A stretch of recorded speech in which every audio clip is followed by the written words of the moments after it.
आकाश की शोभा शून्य से नहीं तारों से होती है। देश की शोभा गद्दारों से नहीं वफादारों से होती है। मनुष्य की शोभा उसके रूप रंग से नहीं, उसके पढ़ने लिखने से नहीं, लेकिन मनुष्य की शोभा उसके चरित्र से होती है। जिसका चरित्र चला गया उसका सब कुछ, बोलो, चला। रक्षाबंधन का पावन दिन 7 अगस्त को था। मेरा बड़ा सौभाग्य, पूज्य गुरुदेव की अनंत कृपा, 5 अगस्त को मुझे पूज्य श्री के दर्शन करने का जोधपुर में अवसर मिला। जाते जाते अंत समय में मुझे याद आया 2 दिन बाद ही रक्षाबंधन है, और मैंने पूज्य श्री को हाथ जोड़कर प्रार्थना की, बापूजी मैं रक्षा सूत्र बांध सकती हूँ? गुरुजी ने बड़े प्रेम से पूछा, रक्षा सूत्र लाई हो? मैंने कहा जी बापूजी लाई हूँ। और बड़े प्रेम और करुणा कृपा की मूर्ति बापूजी ने दायां हाथ आगे किया, और मैंने 20 साल में पहली बार पूज्य श्री के कर कमलों में रक्षा सूत्र बांधने का सौभाग्य ढूंढा। फिर मैंने प्रणाम किया बापूजी को, और बापूजी ने जो आशीर्वादमय वचन दिए वो मैं आज अपने भाई बहनों को जरूर सुनाऊंगी। पूज्य बापूजी ने कहा कि यदि साधक चाहता है कि मैं ज्ञान के शिखर को पाऊं, मैं अपने लक्ष्य को पाऊं, जहां मेरे गुरु पहुंचाना चाहते हैं मैं वहां पहुंचूं, तो पूज्य श्री के पहले वचन थे कि वो चरित्रवान होना चाहिए। बापू ने कहा चरित्रवान होगा तो समझो उसका मूल डल गया, उसकी बुनियाद डल गई, और जिसकी बुनियाद पक्की होती है उसकी इमारत गिरती नहीं है। जिसका मूल कच्चा होगा वो तो एक गाना सुनेगा तो फिसल जाएगा, एक पिक्चर देखेगा तो उलझ जाएगा, माया उसको कहाँ से झपेट लेगी उसे पता ही नहीं चलेगा। इसीलिए गुरुजी ने उस दिन पहला वचन श्रीमुख से कहा था कि चरित्रवान होगा तो ही लक्ष्य की ओर जाएगा। लेकिन बापूजी ने दूसरे शब्द उसके साथ जोड़े कि पहला सद्गुण हो कि वो चरित्रवान हो, दूसरा सद्गुण हो कि वो ईमानदार हो। गुरुजी ने कहा चरित्रवान तो हो, पर यदि मन में बेईमानी है, चलो भविष्य के लिए कुछ पैसा रख लेता हूँ, आगे क्या पता कुछ काम आए ना आए, मैं ये कर लेता हूँ, मैं वो कर लेता हूँ, तब उसने ईमानदारी खो बैठी। गुरुजी ने कहा कि अगर वो चरित्रवान है और ईमानदार है तो उसको लक्ष्य पाने से कोई रोक नहीं सकता। पर बापू के अंतिम शब्द सुनाऊंगी।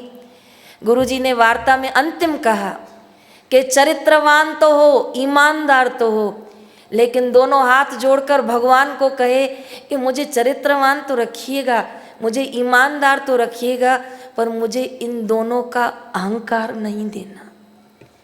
बापू ने कहा चरित्रवान होना साधुवाद है, ईमानदार होना साधुवाद है, लेकिन इन दोनों का अहंकार आ गया तो वो उसी दायरे में घूमता रहेगा, फिर गुरु जो उसे बनाना चाहते वो कैसे बनेगा। तो अंतिम शब्द गुरुजी के ये थे कि चरित्रवान पहला सद्गुण, ईमानदार दूसरा सद्गुण, लेकिन भगवान को कहना मुझे इन दोनों का कभी अहंकार मत देना, यदि मुझे अहंकार देना भगवान तो मुझसे ये दोनों सद्गुण ले लेना, पर मुझे गलती से भी अहंकार बोलो मत दे। बापूजी के प्यारे विद्यार्थियों, आप अनुष्ठान कर रहे हो, जब तक के सरोवर में प्रवेश कर रहे हो, आपको मैं प्रणाम और साधुवाद देती हूँ, लेकिन गलती से भी अपने आप को श्रेष्ठ मत मानना। भाग्यशाली मानना हम बापू के बच्चे हैं। साधुवाद कि हमें गुरुद्वार पर आने का अवसर मिला, लेकिन हम श्रेष्ठ हो गए, इस अहंकार में नहीं फंसना। हमारे बर्तन को छूना नहीं, हमारे कपड़े को हाथ मत लगाना, हमसे 2 कदम दूर बैठो, इस भावनाओं में अटक कर कहीं अहंकार मत करना। ज्ञान मनुष्य को विशाल बनाता है, ज्ञान मनुष्य को महान बनाता है, ज्ञान मनुष्य को अहंकारी नहीं बनाता।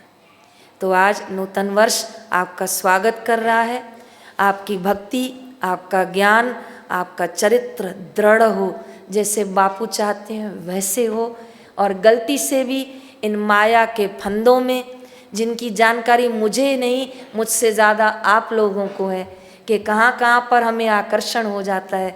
रात को कोई हमें कहे 1 बजे तक माला करो तो हम आँख मसलते हैं कि हमसे नहीं होगा, लेकिन रात को 1 बजे तक कोई पिक्चर दिखा दे तो हम बड़े आराम से उसके साथ बैठ के देख लेते हैं।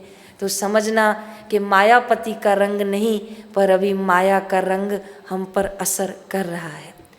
तो गुरुद्वार आज आपको संदेश दे रहा है, यदि पात्र शुद्ध होगा तो दूध उसमें सुरक्षित रहेगा, लेकिन पात्र में खटास होगी तो दूध डालने पर दूध फट जाएगा। इसी प्रकार यदि अंतःकरण शुद्ध होगा, बुद्धि शुद्ध होगी, चरित्र मजबूत होगा, तो बापू का ब्रह्म ज्ञान उसमें शोभा पाएगा।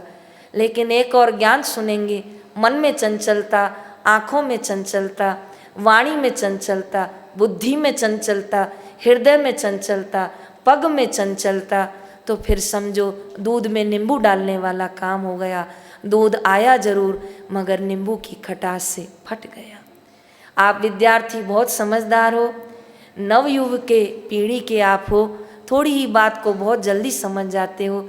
तो आज इस बहन का भी संदेश आप समझ गए होंगे कि अपनी युवा अवस्था को सदृढ़ रखें, मजबूत रखें, दृढ़ रखें, संयमी रखें। वो कौन बला है जो मुझे माया की ओर खींच के ले जाए। माया से कई गुना अधिक मायापति की कृपा है, इस माया से कई गुना अधिक मेरे गुरु के ज्ञान की मुझ पर कृपा है।